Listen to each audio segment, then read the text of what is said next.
Yo l'équipe, j'espère que tout le monde va bien. Ici Jay Barça. Et aujourd'hui, on va parler de Dro Fernandez, ce crack qui a décidé de quitter le FC Barcelone.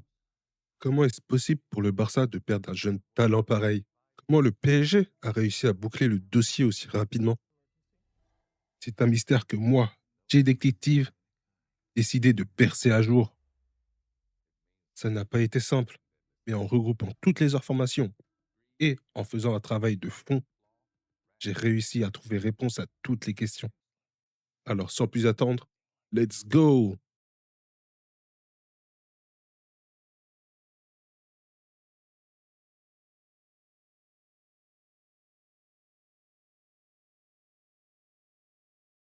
Pedro Fernandez, d'Hydro, est un joueur de 18 ans, espagnol d'origine philippine. On le surnomme Dro, car quand il est arrivé au centre de formation du FC Barcelone, il y avait déjà deux Pedro. Et arrivé à la Masia il y a déjà 3 ans, d'abord en jouant avec les cadets, puis avec les juvéniles B. Il a ensuite oscillé entre les juvéniles B et les juvéniles A. Il a fait la pré-saison avec l'équipe B, mais n'a quasiment jamais joué avec eux. Flick, qui a vu tout son potentiel, a décidé l'année d'après de l'appeler en équipe première.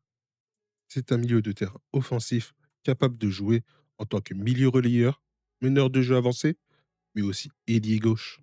Petit gabarit, mais très technique. C'est un joueur créatif qui arrive à faire la différence par sa qualité de dribble, mais aussi de passe. Il a un très gros QI foot. Il sait très bien combiner avec ses coéquipiers, mais peut aussi faire la différence seul. Il a été pisté par de nombreux clubs, notamment Manchester City, Chelsea et Dortmund.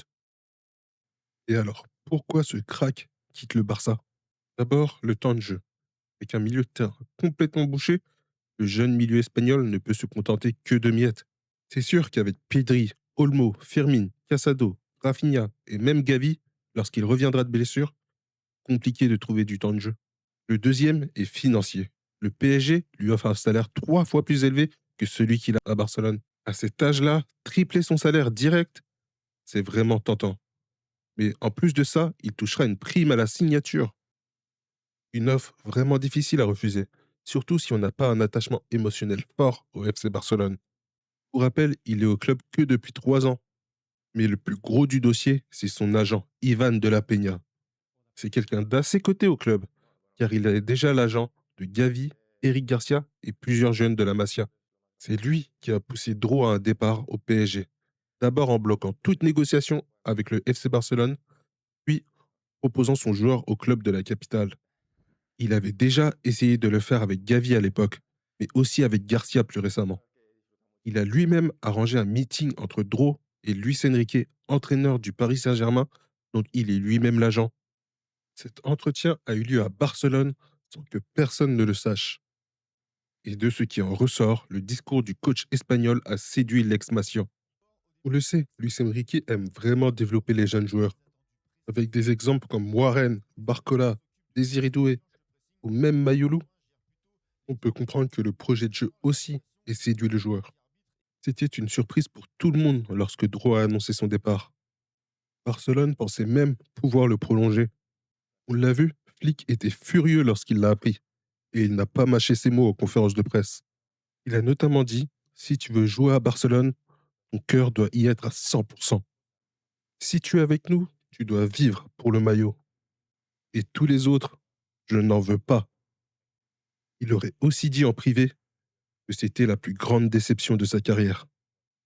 Et alors, est-ce que le technicien allemand n'en fait pas un peu trop avec un joueur qui n'a pratiquement pas fait jouer cette saison? Eh oui, perdre une pépite pareille, ça fait toujours mal. Mais du coup, une dernière question se pose. Ivan de la Peña est-il un ennemi du club? En tout cas, la direction du Barça essaye de limiter son influence. Alors même que lui essaye de l'augmenter au sein du PSG. Ami parisien, oui, vous pouvez être hypé, même si son profil fait un peu doublon avec celui de Seni Mayulu.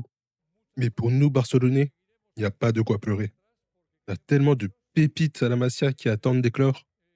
Des joueurs comme Tony Fernandez, Kile Fernandez et même Ebrima Tunkara. Ne vous en faites pas, je vais en parler plus en profondeur très prochainement. Mais avec tout cela, le futur s'annonce radieux pour le FC Barcelone. Je vous remercie de m'avoir écouté. N'hésitez surtout pas à vous abonner, liker et partager. Peace.